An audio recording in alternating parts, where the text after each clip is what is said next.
I just work all day. I have this I kind of have a sad life right now where um I live this dual life where I'm in Truckee part of the time and then I'm also in Oakland part of the time working on this construction project. And the construction project it's a really incredible opportunity, but it's also really gnarly work. And so yeah, today I was just on site.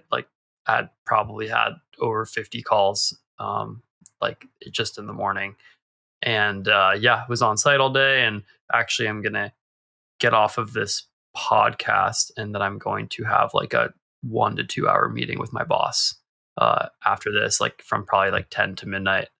And that is my life right now, which is like really unsustainable. I work fucked up hours, and I work really hard, and I do like the job of a lot of people because I'm like the project manager, I am the architect, I'm the engineer. We do all of the engineering, we do all the architecture. It's like a $5 million house, and yeah, it's this really cool opportunity, but I'm like very burnt out and very ready to be done with it. And it ends in December, but I'm just like until then, I'm like just all in and have to just hustle. So is this kind of like a contract situation where you've been assigned this particular house and you got to see it till it's finished? Yeah, exactly. So I work for myself, and I just like contracted with this dude who I know, and he's like my kind of mentoring me. It's a really cool opportunity. He was the CEO of the company that I used to work for, and yeah, now he's just like my mentor and kind of teaching me how to build houses and be a developer and be an engineer. Are you doing the physical labor yourself? Or are you like delegating tasks out to people? Like, is it really hands on, or is it more like the behind the scenes of like, you're doing all the paperwork, the calling, the scheduling, like ordering? Yeah, it's like the latter. There was like over 20 people on site today who are Gotcha. doing work. Wow. Yeah, it's not like it would be. Yeah, it would be silly for me to do work. I really enjoy working with my hands, and I actually used to have my own van conversion business called Truckee Van Co. Yeah. And we'd build out vans and did all the work myself with my hands, and it was great. But yeah, this is a bit of a different situation. Gotcha. And so like long term, like what do you want to do out of this? Do you want to start your own like contracting company? You want to start building houses yourself and do like residential construction? Yeah, so my passion is like this long-term goal that I've had for many, many years is building tiny home communities in mountain towns. I think there is a huge potential for people to essentially move into like prefabricated tiny home communities. And when I say tiny home, I don't mean like 300 square feet. I mean like it could be 800 square feet. Essentially, a home that you can build that's fully prefabricated with its own six walls. It's a six-sided box, and typically modular construction, you like buy a bunch of boxes, they're all prefabbed in a factory. You put them all together, and ultimately, it doesn't actually lead to that much cost savings or time savings because you have to fit everything up on site. And I think there's this like incredible economic opportunity for people to build for way cheaper because you can prefabricate tiny standalone houses. And I also think that like the minimalistic tendencies and desire for people to live in communities is like the kind of this will all come together. And because construction costs are so high, and because the cost of living is so high, and particularly in mountain towns, I think there's like a really cool opportunity to do this tiny home concept. And yeah, the guy who I'm working for, he owns a factory in Mexico, in Monterrey, Mexico, that builds tiny homes. And like a year and a half ago, I told him this idea. Like I started the van business because I wanted to do this, and I told him this idea like years ago, and he reached out to me. He's like, "Yo, I just started making tiny homes in my factory. You want to partner up together and build a tiny home community in Truckee?" And I was like, "Hell yeah, let's do it." And he's like, he came up to Truckee, we had a couple meetings, and he's like, "By the way, do you want to build my house for me? I'll like teach you how to be a real estate developer." And this guy's like super, super dialed. Like he's engineer. He's like has every engineering and contractor license and has run a few huge companies, like many hundreds of people. And yeah, we're super close. I work with him every day, and he's just like teaching me all these things, and then set me up with a business partner for the Truckee tiny home project. And yeah, now I'm trying to build like 150 units in Truckee, and do like a big project and essentially be like a real estate developer for workforce and affordable housing. So that's the goal. Super awesome, man. So are you like buying like larger lots and then subdividing them and putting like individual tiny homes on them is that like the concept, or is it like multi-story? So the concept is that in it's like super it's very much in its infancy and certainly will evolve, but right now we have a piece of property in Truckee. We like negotiated land, like the purchase sale agreement is hopefully going to get signed soon. It's like 9 acres, and we are going to build a bunch of essentially duplexes. So they're stacked units, and they will all be for rent. They will not be subdivided and for sale. Ultimately, like I'm interested in that going that direction. It's like it aligns with my moral goals. Like I think homeownership is pretty cool, and I think that there's a lot of opportunity for that. But when you have 150 boxes, and like it's way easier to make money when you rent everything out if you have like that much redundancy. And the struggle right now is getting the project to pencil financially and getting financing set up. So it's kind of like we're right now like I just want to do something, and I'm going to do whatever I can to like make it financially viable. Super cool, man. Yeah, it's super cool. I could nerd out about housing for a long time. It's like honestly, it's what I mean. I'm a licensed general contractor and a licensed civil engineer, and that's like a huge part of my life. And started working in the construction industry for like big construction companies in New York City when I was 17, and did that for a long time, well before I climbed.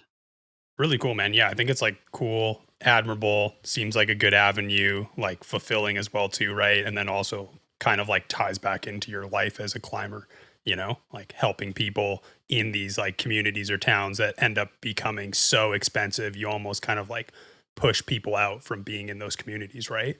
Like here on the West Coast, like BC, it's like Squamish, Whistler. They're so beautiful, they're so amazing, but a lot of the people who really do want to like kind of like dirtbag or live cheaper existences, like you just can't even afford housing there because they just become so expensive, right? Canmore be another one. It's super sad. That's like I could again go off about this for a long time, but Truckee in particular, and a place like Squamish, and they all have there's so many second homeowners, and so many of these houses sit vacant for the majority of days of the year, and it's really unfortunate that we live in this world where people who are working at doing all these regular jobs, working at the bike shop or the ski resort or the climbing store or whatever, they can't afford to live in this place because there's so much demand and there's a complete lack of housing. And ultimately, like I believe, like from an economic standpoint, the major reason for this is construction costs. Like there would be more supply if it was actually if feasible to build buildings for people to live for low cost. But the reality is no contractor is going to say, hey, yeah, I'll totally build like a house for $500,000 because they're not going to make any money. They're going to build a house for $3 million and they're going to make way more money. Yeah. Mhm. And people don't want to be doing hard labor anymore. Like construction costs are very expensive, labor costs are very expensive, material costs are very expensive. And yeah, like the reason why there's a housing crisis in California and around the world, and particularly in mountain towns on the West Coast, is because construction costs are fucking outrageous, and you can't build, and you can't increase supply of housing, and therefore, as demand increases, prices go up, and people can't afford to live there. Yeah. Yeah. Super unfortunate. Yeah. How are your days? Way less complicated than you, man. I'm like a full-time Yeah. student right now, so I'm kind of like in between in the summer term. I'm doing I just finished summer vacation with my girlfriend. We went climbing through like the Pacific Northwest, trying to do a whole bunch of volcanoes and scrambling and stuff. And so yeah, I just had the day off, and I go back to work or / my internship tomorrow. Sick. Where'd you guys go? So we climbed Rainier, then we went to Hood, got shut down on Hood, couldn't get permits for Adam or St. Helens. We went and scrambled the North Twin, and then we went to Baker, but we were pretty cooked at that point, and just went and scrambled around instead of actually climbing Baker. And then we went to Squamish and just like rock climbed and trail run and hiked for 2 days. And then now is now. And then Sunday we just relaxed and ate ice cream and a whole bunch of food and stuff, and it was awesome. Hell yeah, that sounds like a great trip. That's a lot of volcanoes. That's cool. It was a lot of fun. Yeah, it was a good time. Right on. Yeah, I actually skied Mount Adams this year and Nice. like didn't know I needed a permit and then got caught halfway up. But the ranger was cool about it, so I just like got one when I came down. Yeah, we were thinking about trying to get like a permit last minute, but there's actually a fire. I think it's the east side. But yeah, you could see the fire from Hood, and we were kind of going, okay, I'm not going to divert our whole trip, go there, maybe not get a permit, and then also just get smoked out. So we decided against it, but it's definitely on the list. I'd love to ski it as well. Yeah. Yeah, right on. How about you, Kyle? Didn't have too much, that interesting. Went to Zion, did like a 7-mile hike up to Twin Peaks. Got a bunch of really sick photos. Probably gonna add it to the gallery for the next showing since it's upcoming like in the next couple months. And then just working on my passions right now because climbing is kind of out of the equation, at least for me in the local area because it's so damn hot.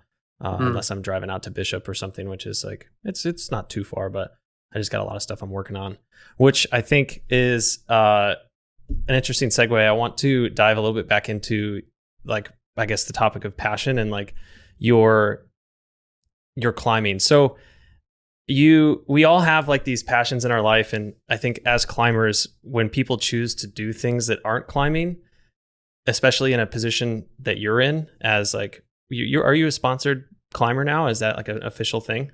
Yeah, I am technically. Okay. So like I want to kind of round this out. So like you got back from Patagonia, you've done all these crazy trips, you've like officially a sponsor now, and like it seems like you could have just continued going down that path and just dove even more into climbing and sought more sponsorships and kind of started to fund your life in that way. And now you're dedicating your time towards this other passion of contracting in tiny homes and this project you're trying to work for Mountain Town Housing. So why? Like talk to us about like the decision there, because I think, it's funny when I think a lot of people might be like, well, why aren't you going climbing? Like doing anything else besides climbing is this crazy thing I don't understand. And I personally have a lot of other passions besides climbing. So like, how do you balance that act? Yeah, that's such a good question, and honestly, something I've thought a lot about, and something I'm currently like, what the fuck am I doing? I'm like taking way too much time away from climbing, and I'm really bummed out about it. Yeah, so I started working in the construction industry since I was 17.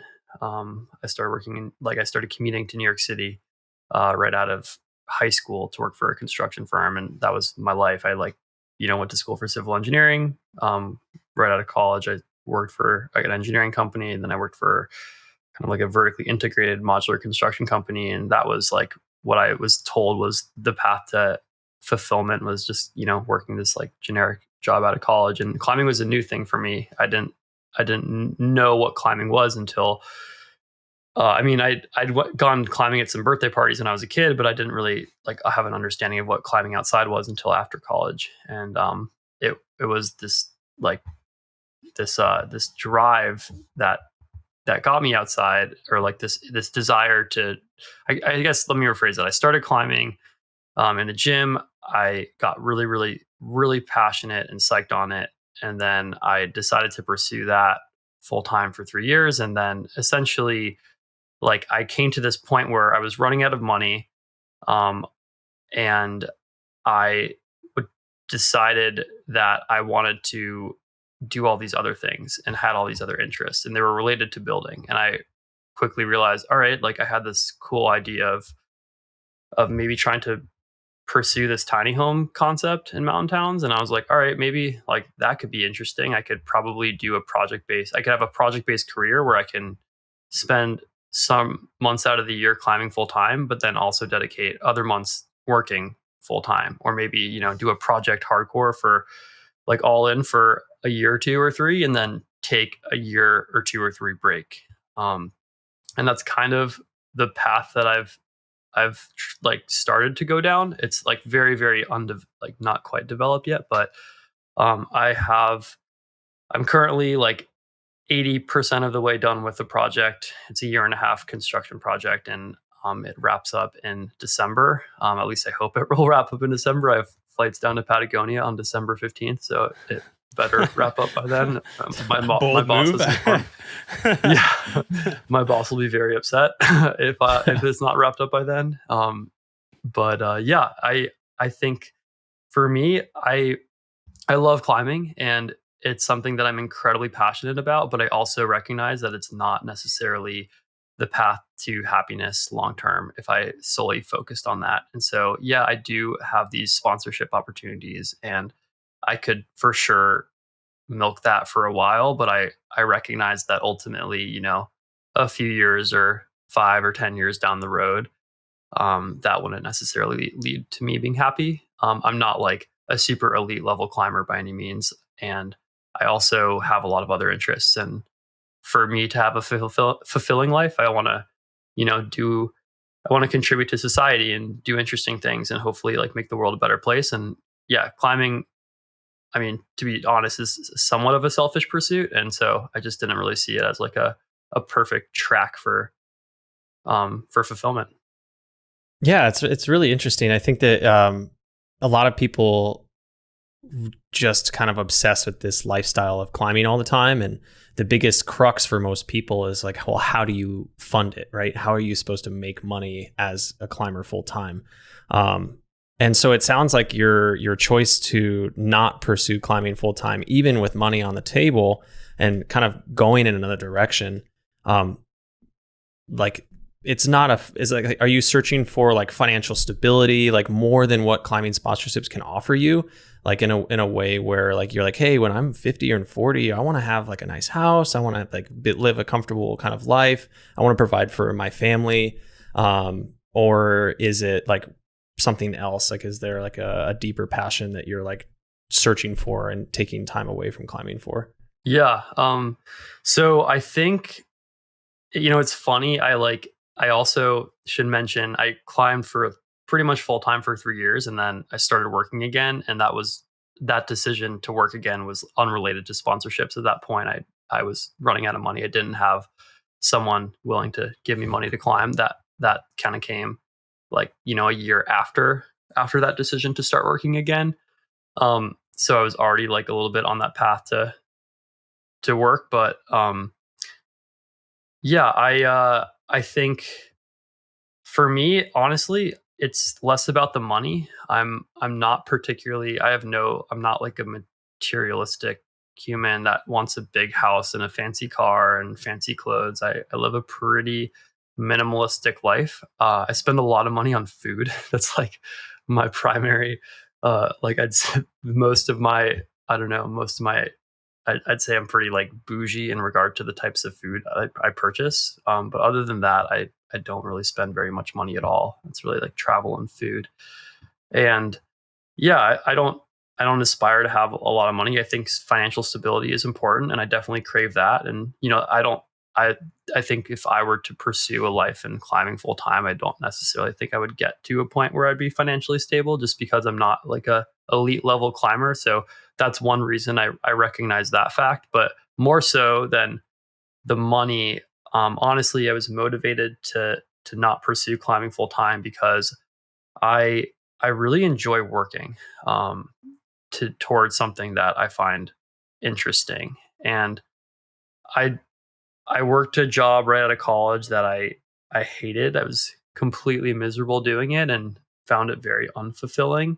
Um, but I've found starting my own businesses and doing my own projects, I found a lot of fulfillment in that. And I think that um, this tiny home concept I have of building tiny home communities in mountain towns has a lot of potential for like making the world a better place, like changing the solving the housing crisis, at least putting a dent in it, and also potentially providing me with financial stability. And that would be really cool if all those things came about. And it would also be really cool if all those things came about and I had time to go climbing months out of the year, because I could squeeze a trip down to Patagonia in between projects. And kind of what I'm doing right now. Like I have a 3 month trip down to Patagonia from December to March, and then I'm trying to line up a project after that.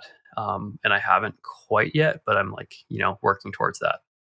So how do you fit in like training and preparation and feeling mentally prepared to go down to Patagonia and maybe do, I don't know exactly what you have planned, but like given your previous history, like some fairly serious objectives, like are you still training like part-time even though you have this crazy work schedule, or how are you fitting that into your life? Because I think that's something that so many people, whether you have a family or kids or anything, it's like that's a total struggle, right? It's like how do you fit in the training and the lifestyle to maybe have some of these goals when you have the time and the opportunity to do them? Yeah, totally. It's really challenging, honestly. For the first half of my job, I was doing a pretty bad job of training. I've never really trained to date. I've never been someone who's like, oh, I'm going to go to the gym with this plan. I've attempted to hangboard a few times living in Truckee, and I always kind of like do it for a bit, and then I don't know, like lose interest or and just don't do it. But I've never really had like a serious training plan before. I've just gone outside and climbed a lot. I think that Actually, counts last though, year, right? If you can get out and yeah, climb a ton, but it's like still same problem, right? Like how do you fit that time into the schedule? Like if you're as busy as you are, right? totally. And so now I'm like, what I'm doing is I'm like just trying to be as super efficient with my time. And for example, I live in Truckee. There's a hill that's 1,400 feet, called Trestle Peak. It's like right behind my house. I literally live on the border of national forest land. Sick. In the wintertime, you could put like skins on in my living room and skin up this north face. It's really, really good skiing. That's awesome. And I'll just, in the morning, I'll wake up and I'll run up the hill and run back down. And it takes like a little bit over 30 minutes.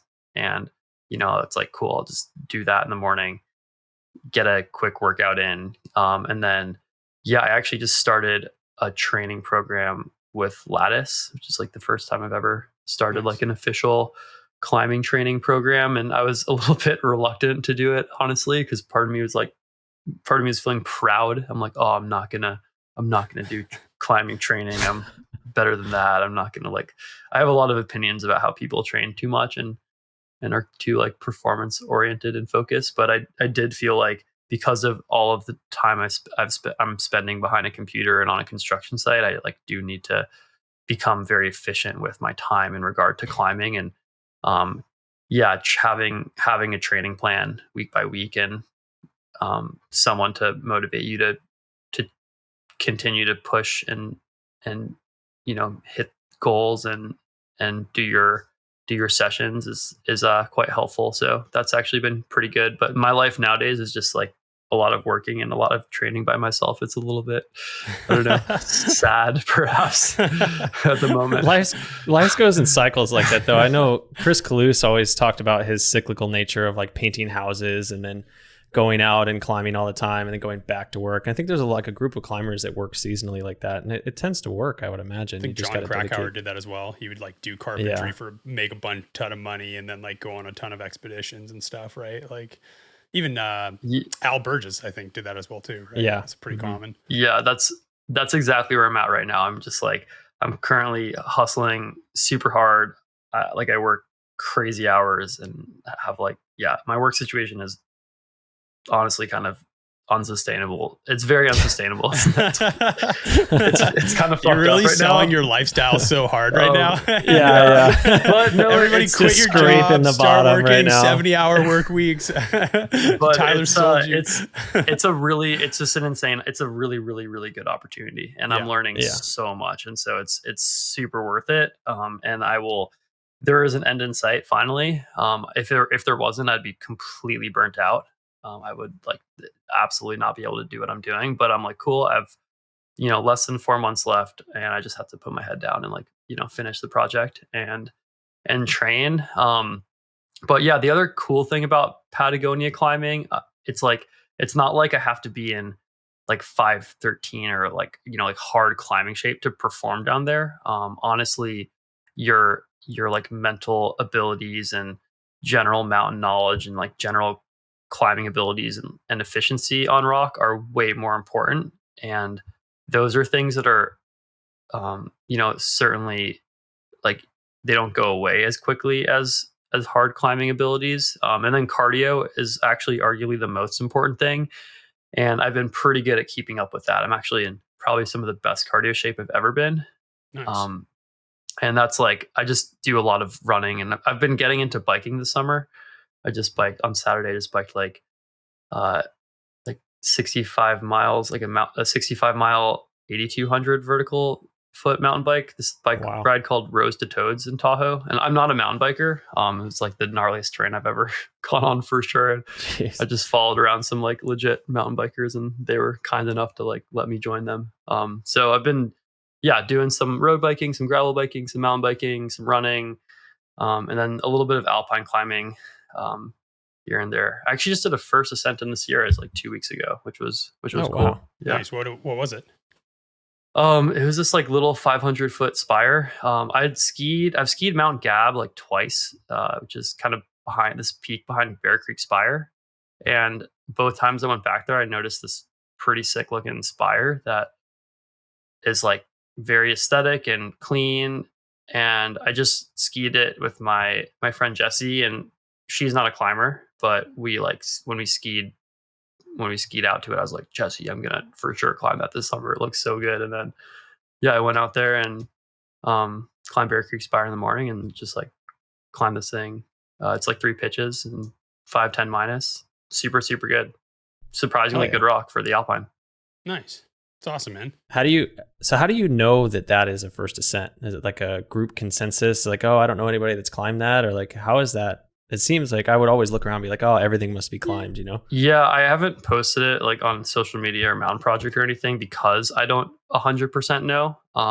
We climbed it, and um there was no evidence of a prior ascent, and the rock was like the crack was definitely like crumbly and like not ideal in some locations, and there was nothing like we ended up rappelling off of the top of it. Like there's two ways to get off. You could do this like kind of sketchy ridge scramble, or you could rappel off of a horn like right at the top of where the root ends. And there was no evidence of a prior rappel. And so if there was someone who had gone off of it, they would have presumably done the ridge scramble. And I reached out to Vitali, his last name is like he's Ukrainian. It's like I don't want to botch it, but it starts with an M. And You should try. No, I'm okay. I'm just kidding, man.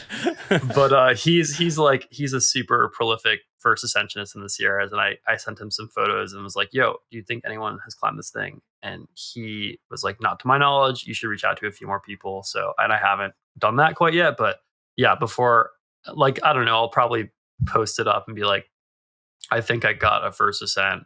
Has anyone climbed this before?" It doesn't really matter. Like the experience of climbing something like that for the first time is still like regardless of if someone has climbed it or not before, it's still the same thing because you walk up to the base and you have no idea like what it's going to be like.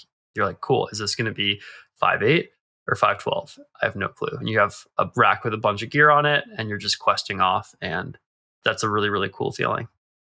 For sure. Yeah, I wasn't definitely not trying to take any sort of recognition away from you. I was Oh, no, curious. I didn't. I'd like never even come close to thinking about doing a first ascent, but I would be like, oh, there's got to be somebody that's climbed this. So it would just gone through my head. Well, the crazy thing about the Sierras is there's tons of shit like that. If if you're willing to venture out a little bit further, there's lots of prizes and opportunities. But this isn't even that far out. You climb Bear Creek Spire and you just stare at this thing, and it's like, whoa, it's so obvious.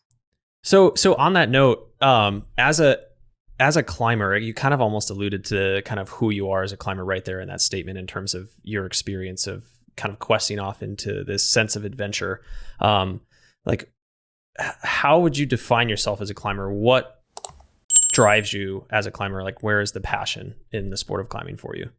Yeah, you totally called it out correctly. It's the adventure component.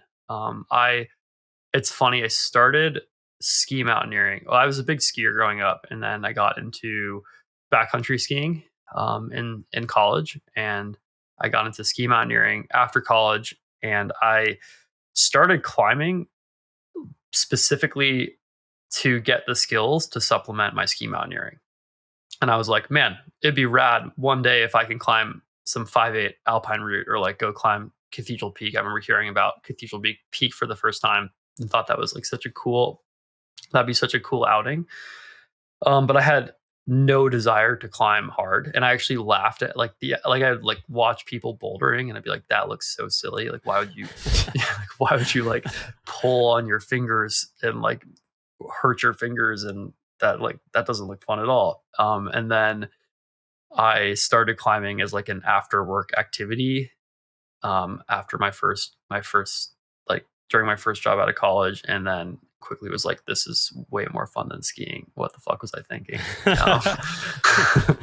And I just loved it. But I loved it. All started with the adventure. Like for me, I've always like really really really I love adventure and partnership, and I'm not particularly motivated by climbing hard grades or ticking off things. I'm not like, oh, I need to like tick a list.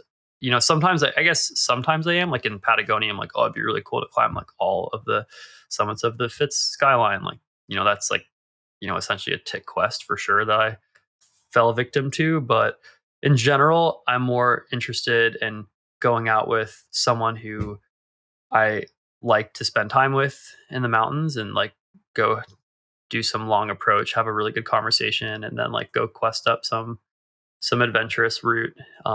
That's like the type of climbing that I really enjoy, and those are the type of experiences that I definitely seek. I'm glad you brought this up. You've said this, I think, multiple times. Is that you value the conversations that you have with your partners?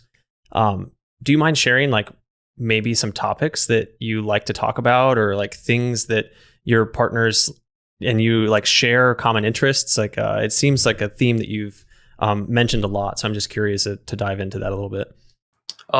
Yeah, great question. I don't know. Like, I mean, it totally ranges on the partner, and sometimes I don't really even have conversations with certain partners. But it, I think it's just life. Yeah. Sometimes it's like gossiping about your friends. Sometimes it's like philosophizing about like the purpose of life. Sometimes it's talking about careers. Sometimes it's talking about. It used to be talking about climbing, and ironically, these days I actually don't really talk about climbing very much, um, even in a climbing context. Like one of my main partners is this dude, Imanol. He's from the Basque Country. He's like a kind of a really close brother to me, and he like it's every time we talk about climbing, he's like, "What the fuck are we doing?" Like, no talking about climbing allowed. And it's interesting. I don't know. Just there's not a particular subject, but a lot of conversations about life and like what are we doing here and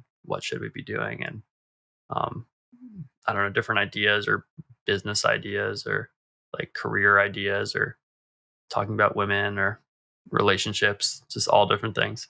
Yeah, just real shit. Yeah. Yeah. Quick question, just to backtrack here a second.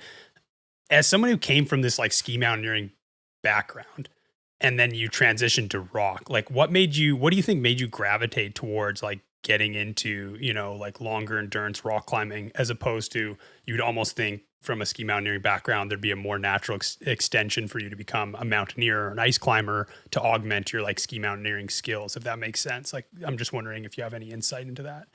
Totally. I actually initially was like really interested in becoming an alpinist. And I remember even referring to that like myself as like, oh, I'm going to be an alpinist. I'm going to be like an ice climber. And that I would watch like YouTube videos of people climbing in the Himalayas and doing these like crazy ice mixed ascents. And that was what I was primarily interested in and wanting to do right when I started climbing. And that same year was the year where like everyone in the Alpine started dying. It was like there was that huge like Hans-Jörg Auer, David Lama, Yeah. what's the other dude's name? I forget his name, but then like Uli Steck died, and all these people just started dying. Yeah. Like just tons of people started passing away in the Alpine, and then I started talking to more people who climbed in the Alpine and kind of came to this conclusion that it's quite dangerous. and that maybe the risk was a little bit too high for me. And then However, I you, still well, I was gonna say, and then you became an alpine rock climber in Patagonia. yeah, and I genuinely think it's actually it's objectively way safer. And, Yeah. and Okay. in my Interesting. opinion, as soon as you touch snow and ice, I agree, dude. you're Yeah. like you're just suddenly everything is way more dangerous. Mhm. I agree.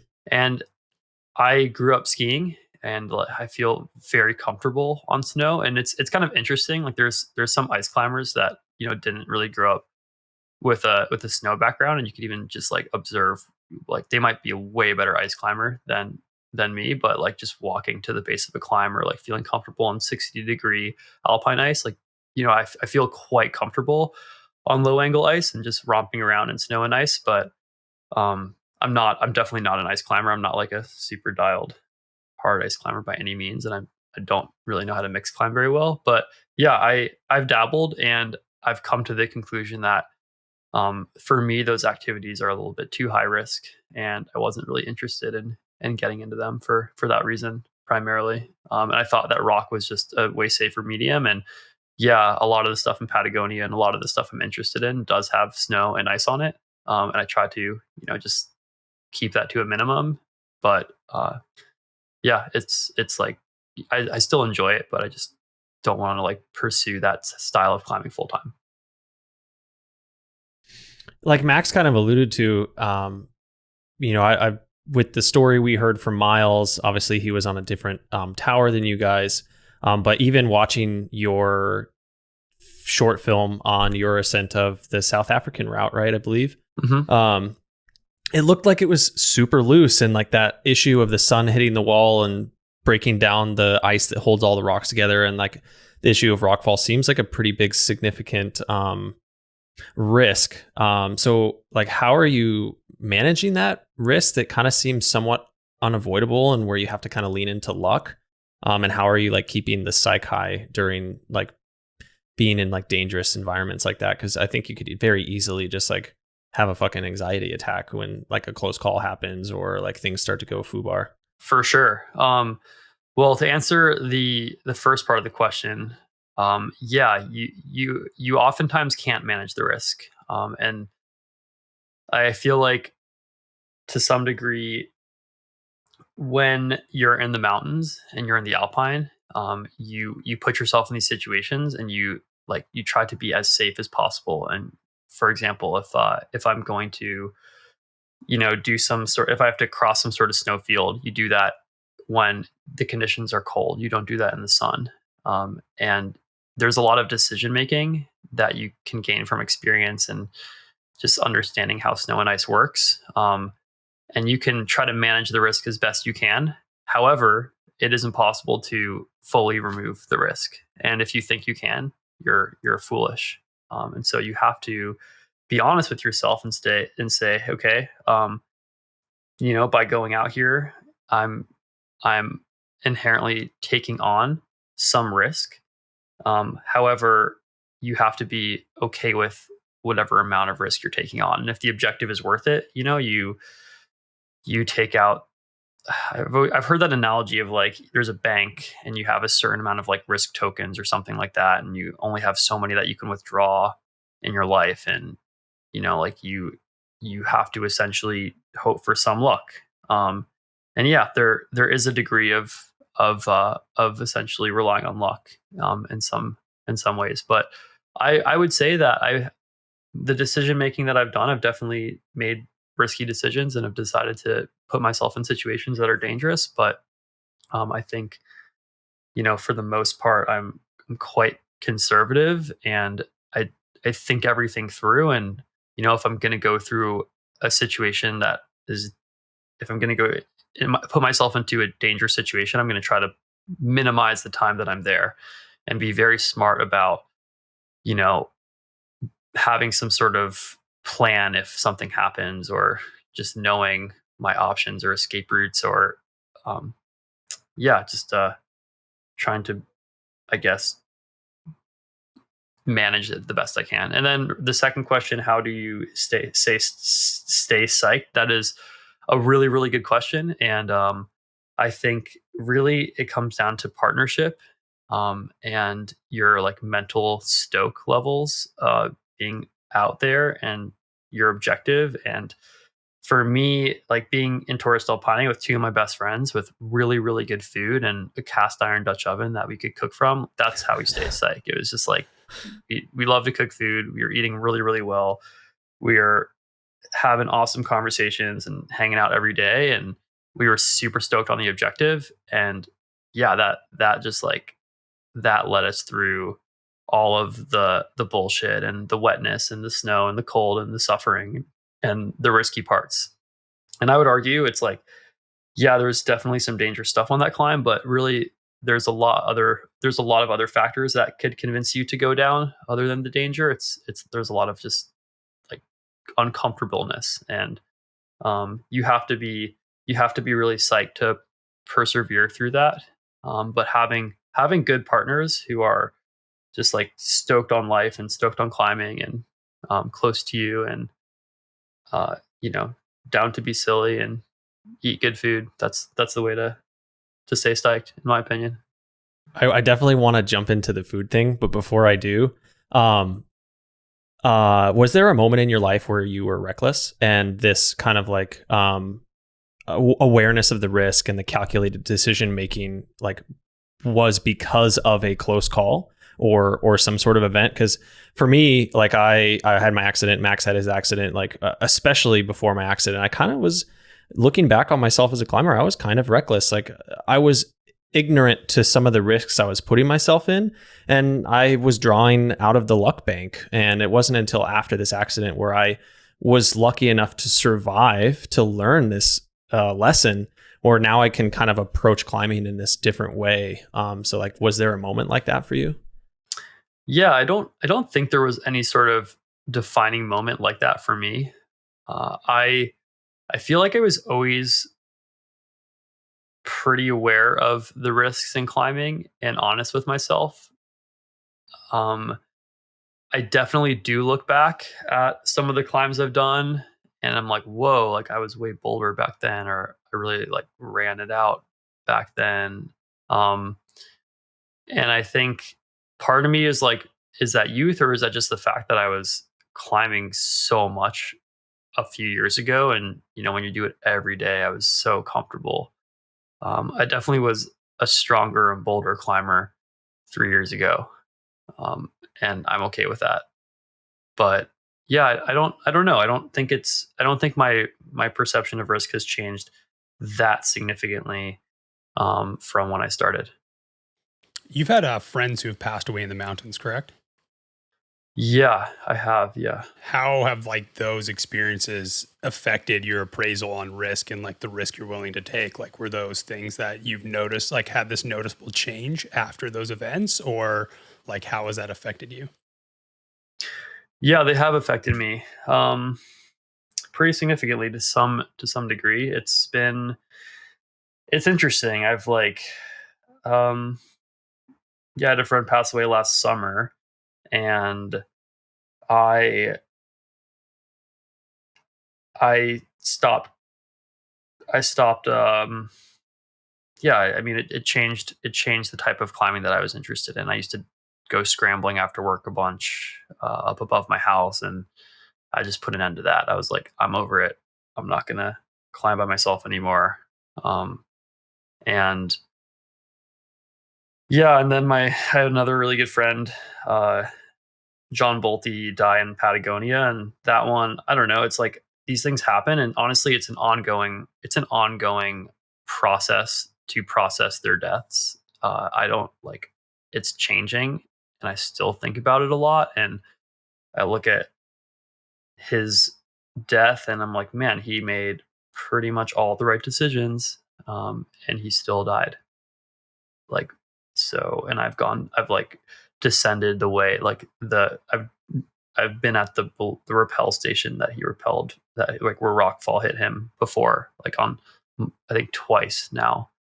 Um, and so yeah, that's when I go back to saying like you have to be honest with yourself about the risk. Like you can manage the risk to some degree, but you have to be honest with yourself. And um, those deaths have affected me because, it's like I'm forced to be honest with myself and say like, okay, cool. Am I okay with this risk? And, if I'm not okay with it, I shouldn't be here. And if I am okay with it, like, let's proceed. I don't know, but to be honest, it's been complicated, and I still don't quite know where I stand in regard to this topic. It's like an ongoing thing in my head. I'm a little bit all over the place to some degree. Yeah, totally fair. Sorry, I don't want to like beat a dead horse here on like the morbid subject, but just like a weird question would be, if you died in a climbing accident, do you still think the pursuit of climbing and the meaning and purpose it has brought to your life would be worth it? No, I don't. I don't. Yeah. If I died in Patagonia this season, I would totally regret my decision to be an alpine climber, I think. I've like, yeah. Sorry, it's a weird question. Like asking that, like you're like, yeah. No, I mean, honestly, it's, I've heard people say that it is worth the risk. Yeah. And so it's interesting to hear the opposite side. yeah, I don't know. Again, it's something that I'm like still developing. I mean, the reason I'm going down there again is because I genuinely believe that making conservative choices, I believe you can climb down there in a safe fashion. And I believe that, there's certainly a lot of deaths that have occurred down there. It's objectively more dangerous than climbing in a place like Yosemite, but I think it's not so much so more where I'm dissuaded from climbing down there. But yeah, for me, climbing has been so incredible in my life, and I've gained so much from it, personally, physically, mentally. Like, the community has been amazing to me. My friends, the relationships I've had through climbing, they're so good. And however, there's so many other things in life that are important and interest me, and I hope to have a longer life. And yeah, I definitely am not someone that's like, fuck it, like let's go like hardcore. I don't know, like let's go till let's like push it to the summit when all the indicators say turn around because I want some sort of summit glory. Like, I don't know, I'm not proud of anything. Like, I'd rather live and just have good experiences and live a longer life. Yeah, no, I think for sure, like on the living a longer life, I didn't mean it in like a reckless sense. I just mean it like how you were describing with your friend, made all the right decisions, still just kind of tragically died in this like, like this risk that you just couldn't properly mitigate. It's just a part of being in the mountains. I guess it was just more so like from the perspective of, like, how would you have foreseen your life if you never found climbing? Because like for some people that might be like, I'd be like a drug addict on the street, and for other people they'd be like, I would have just picked up surfing. You know what I mean? Like there's a big like continuum in there. Like, so I think it's always an interesting question, because it's not always like, in my opinion at least, like it's not always just like, well, if I didn't climb, I'd be fine and my life would be safe or something. It's like, it's not always like that, if that makes sense. Like you could have replaced climbing with a terrible habit, or maybe you were so fundamentally unhappy at your previous job, your life just went down this like disastrous trajectory or something. Like, I don't know. That was more like referencing something like that, if that makes sense. Yeah, totally. I think I'd probably just be a skier. Yeah. Yeah, I'd probably like drink more alcohol and be a skier or something like that. Yeah, totally fair. So on I guess a slightly more lighthearted tone, the food that you enjoy both on and off the wall. Let's talk about it on the wall. I watched the South African route, and when I heard you had a Dutch oven, I was imagining like a fucking Dutch oven that you were like hauling up the wall. I was like, this guy is literally insane. And then I saw the one. Yeah, I saw the one, and my girlfriend Hannah saw it too, and she's like, that is the cutest little Dutch oven I've ever seen in my life. It's like literally like this big. And I forget the gentleman's name who's chefing the entire time. What's his name? Ema. He was cooking up like pizzas and like muffins and cookies. So like who inspired this? Like, do you know anybody else that's doing what you're doing? And like, let's talk about this kind of lifestyle. Sure. Yeah. So it actually, I guess it all started. So I met Ema probably, I think it was like the winter, like 2020, around 4 years ago or something like that. I guess. Yeah. Anyway, we were in Joshua Tree, and I met this dude, and we ended up spending a lot of the winter together. And we both quickly identified that we really enjoyed food, um, and we really enjoyed cooking. And we would just cook these extravagant meals together, and we were like live in that classic like California, and then I don't know, like U.S. like circuit of climbing to these all these areas. You go to Red Rocks and Yosemite and Indian Creek and Index and Joshua Tree, wherever, and there'd be all these other dirt bags and hippies on the road that you'd meet. And we got fell into this habit of like feeding people and making these big extravagant meals for people. And we'd bake a lot of pizzas, and we just found a lot of joy through cooking and through sharing food. And it turns out you can make pizzas for like 20 people for so cheap. I mean, for you just have flour and some pizza sauce. And we were dumpster diving a lot in the Bishop dumpsters that summer, and just like living a super super cheap life and cooking all this food. And we'd go to Yosemite, and I was living out of a van. We'd like host all these big meals in my van.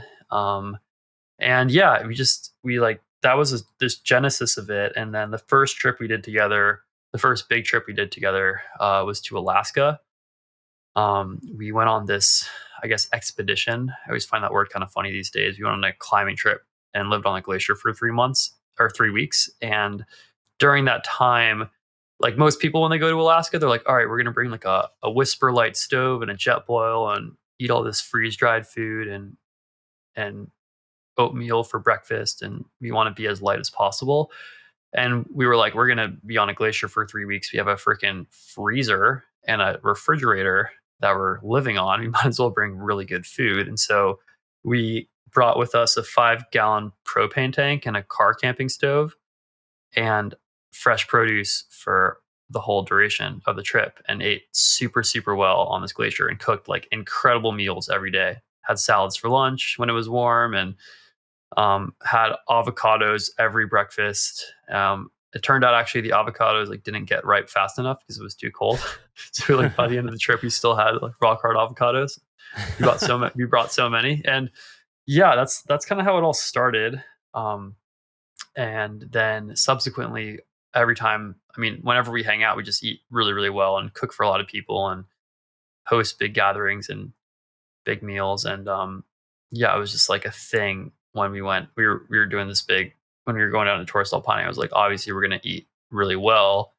And we actually had these two friends in Santa Barbara, Jake and Emma, that had this mini cast iron Dutch oven, and he had seen it through them first, and they had given us the oven for the trip. And he was super insistent. I was a little bit skeptical. I'm like, this is not an efficient way to eat food and cook. But he's like, nah, dude, it's going to be sweet. And so, yeah, we brought it, and it was awesome. Like, it goes back to that question of how to keep the psych high. It's like, even though it's so silly, bringing flour and some tomato sauce and cheese and making a pizza on a plate or making an empanada in the oven, bringing some like ready mix brownie stuff and throwing that in an oven, or making popcorn, like that keeps morale super high. And when you're on a wall in really shitty weather, and like everything's telling you to go down, having that is a really good way to keep the psych high. And yeah, something I would agree. Yeah, and like for me, like for all future, I love to eat food. I like really, really enjoy good food. And I think that like food fosters community, and it's like a really, really cool way to share life and share stoke. And yeah, like all my future trips, I plan to make food a pretty big part of it. That's really awesome. Do you have like, what's a staple meal that you just love, like at home right now, working or something? Do you have like a core kind of thing that you gravitate to? Yeah, I'm gonna say the burrito. I actually, it's by far my favorite meal. I actually went on a burrito diet I've gone on Oh, three burrito diets, like only eating burritos for a week. Are you gonna The write a first book? the first time I did it was like 2 burritos a day. I was living in the Mission in San Francisco, and there's really good burritos all over the place. And like, oh, I like pretty much ate a burrito every night for dinner when I was living there. And so I was like, I might as well do this eat twice a one for day. breakfast. Yeah, so I did 14 burritos in a week, and it was super easy, and I was still hungry. I eat a lot of food. I eat like a lot of calories relative to most people, and so then I went for like the 21 burrito in a week diet, like breakfast, like, and these are all like super like like massive burritos from places of the Mission, and yeah, Oh, I did jeez. 3 a day, and that was a challenge. I actually didn't quite complete it. I think I got to 18, and it was like, fuck this, this is too much. But yeah, I love burritos. That's by far my favorite meal. Mexican food for sure is one of those staples that you could probably eat the rest of your life and not get sick of it. Totally. And it's so much bang for your buck. I mean, honestly, that's Yeah. half the reason. I'm super cheap. I used to be like really, really cheap with my food, with my eating, and I didn't spend a lot of money on food. And but I eat a ton of food. And I was like, all right, this is the most, this is the most food for this is the most economic way to eat a lot of food. And so that was like one of the reasons why I ate a lot of burritos. What was your classic economic burrito recipe? Like, what are the core ingredients you're putting in your burrito? Well, it's changed a lot. I go through phases, but I feel like my classic. If I'm making my own burritos, I typically only cook vegetarian these days. I've like gone through different phases. I was like a vegetarian for a minute when I was living in my van, but I've mostly eaten meat my whole life, and nowadays I have like these really weird rules that don't make a lot of sense. But essentially, I don't buy meat from a grocery store, but I do buy meat from local farmers and ranchers that I know, or like friends that hunt food. And so typically when I'm making my own Mexican food, it's mostly vegetarian, and therefore like all over the place, lots of like corn, mushroom, salmon. I bought like 25 pounds of salmon from a friend who was fishing in Alaska this winter, and so I had a lot of salmon at my house. But the weird rule is like when I go out to eat food, I just eat whatever. Like I'll eat a carnitas burrito, and I typically don't eat red meat out. Occasionally I do, but yeah, I'll eat like trash meat or like poorly raised meat out, and I love carnitas burritos. Yeah. I feel like you guys in the US have just like way better Mexican food, like Canada, I feel I would just agree. not even close, like not the portion size, the amount, like just like all the above. You guys have way better Mexican food. It's Yeah, breaks my heart. California Mexican food is very good. Yeah. Very good. Yeah. What about wine and alcohol? It seems to be another staple on your climbs, and I think that we've talked about vices on this show, and it doesn't seem like your alcohol consumption is a vice, that inhibits you as you climb. It seems like you find a good balance to use it as an aid. Outside of what I've seen you, I think, have you done a wine only ascent of El Cap? Is that no? thing? So the wine thing is not me. I want to clarify that. I'm not the wine guy. But I have two of my best friends, Ema and Cedar. Those are the two individuals that I climbed the South African route with. I've climbed very extensively with both of them. Those two dudes are really, really psyched on wine.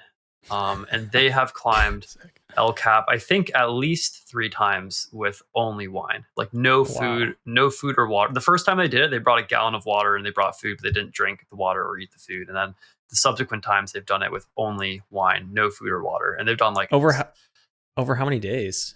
Just one day. Or hours? One day, okay. 7 hours or 8 hours. I don't know. I don't think you want that 2 days. Yeah, no. You don't want to have to go to sleep and wake back up the again. next day, like seriously hungover. It's super funny. They've done it on both the nose and the South A wall, and they've like every time they pass someone, they offer wine. And they've like noted that on the nose, everyone's psyched. They're like, they drink the wine. They're on the nose. It's like their first big wall, or like having a good time, just walling it out. And then everyone on the South A wall is like some like taking it way too seriously and trying to like Yeah. free the free rider, and they're like, no, I don't want your wine at 9 a.m. Like I'm way too serious for that. But yeah, these two dudes are really psyched on wine. They're not alcoholics by any means. I think they're pretty, I don't know, they have a healthy relationship with it to some degree. Maybe that's debatable, but they were the ones that wanted to bring all the wine up that wall. And actually, I'm not a very argumentative person at all. But I particularly with those dudes, we have like a very chill relationship. But the first time in my life the only time in my life where I've ever had a super serious conversation and had to put my foot down and like really argue with them was literally the conversation regarding how much wine we were going to take up that wall. And they wanted to bring, I think it was some ridiculous amount. It was like so it was 7 liters of wine. They wanted to take 7 liters of wine on the wall or something. They calculated they needed like a bottle a day or something. It was absolutely absurd. And they were completely serious too. Like, and hauling stuff, like just getting to the base of the wall is an insane mission. And then hauling stuff up on that wall is like, it's crazy. It's like, it's such a pain in the ass. And I mean, hauling stuff up El Cap is so easy in comparison. And that's the pain in the ass. We ended up meeting this lady at the hostel we were staying at in Puerto Natales. And her name was Anouk. She was this really cool person from Amsterdam that ran this like salsa dancing studio. And she carried all of the wine up on the approach with us. She like hiked out with us and like poured our wine, which was really cool. And then we brought 3 liters on the wall. And yeah, I had my way. I was like, we're not bringing more than 3 liters. Like, absolutely not. This is not acceptable. But yeah, they love their wine. And I think that was the perfect amount. And actually this summer I did do a wine ascent of the Hulk. I had this like, Ema and I tried it last year. I was like, fuck it, I'll like indulge for a minute. And we like left Truckee in the morning, like drove to the Hulk, and then did the approach. And like from the car, I only drank wine. And we did bring water. And then at the very last pitch, we ended up getting off route and like got on this like very hard route. And I was like, fuck it, I'm going to drink water and eat a little bit of food. So I don't know if my wine ascent was pure because the last pitch I ate a little bit of food, but yeah, it was a mostly wine ascent of the whole. Yeah, I should start like FKT, like FWA, like first wine ascent page. They're like, yeah, they've written. Do a guidebook as well. This is we'd recommend this many liters of wine for this climb, preferably. All the captions are like written as slurred, like they're drunk talking. Exactly. Yeah, the topo is just so fucked up. I mean, I have wine stained on my sun hoodie from that trip, but yeah, it's also, I mean, it's like, it's joy, right? Like wine is fun. Yeah. And it's like, it's also, it's kind of silly if you're like trying to free rider and you're like, no, I like will not take a sip of wine because that will affect my scent. It's like, come on, you're taking it so seriously. Like, go enjoy a sip of wine. Like when I climbed the Yosemite Triple Crown with Miles Fullman, it was like, you know, El Cap, Half Dome, and Watkins in a day. I drank wine between each of those mountains just because my support group was Cedar and Ema. And I like literally got down from El Cap at like 4 or 5 in the morning to this breakfast, and there's like wine and like fancy glasses poured at 5 o'clock in the morning in El Cap Meadow. And it's like, you're obviously going to drink the wine, you know, at least a couple sips. Are we talking like red, white wine? Like you're mixing it up depending on the day, the climb? I prefer red wine for sure, yeah, but I'm not snobby. It's like, I don't know. I'm not a wine person. I can appreciate it, or like I could appreciate a good bottle of wine, but I can't really tell that much of a difference. Yeah. Wine is wine for me. Sweet berry wine. Yeah. Nice, dude. I think I want to steer the rest of this conversation towards media and your YouTube channel and social media. And the way I'm going to preface this topic is this, like, so we're the climbing majority, right? Mm-hmm. And you're kind of you've got like a foot in both camps, you're like a recreational climber, you're part of the majority, but you also are kind of like starting to go into this world of sponsorship. And you have a YouTube channel. And so you also kind of have a foot in the door as an influencer. Like, how are you, like, how do you, I guess, like, I'm going to try to branch this out a little bit. So like the difference between an influencer and an athlete today, like being a sponsored person, I feel like a lot of people feel like you have to be both. You have to have an audience, you have to have a personality, you have to have a platform to be seen as an athlete, unless you're like top of the line and it doesn't really matter. And then they just send crews out to film you anyway. So like, what are your thoughts on the differences between athletes and influencers, and kind of where do you see yourself in this kind of jumbled hodgepodge of your YouTube channel, your sponsorships, your passion as a climber? Sure. Yeah. I think whenever I hear the word influencer, I really cringe. I really like avoid wanting to be titled as such a thing. I feel influenced by you, Tyler. Dang, bummer. But I fully understand that I am to some degree. It's like I put content on the internet, and people are influenced by that content. So objectively, that is the definition of an influencer. And because I have sponsorships, and I am an influencer. However, I try really hard to avoid selling product and advertising product on my social media. And I have like really, I get people reach out to me and say like, oh, okay, I'll give you this for free if you do this or whatever, or certain companies. And I've made it super clear with all the companies that I work with that I really want to avoid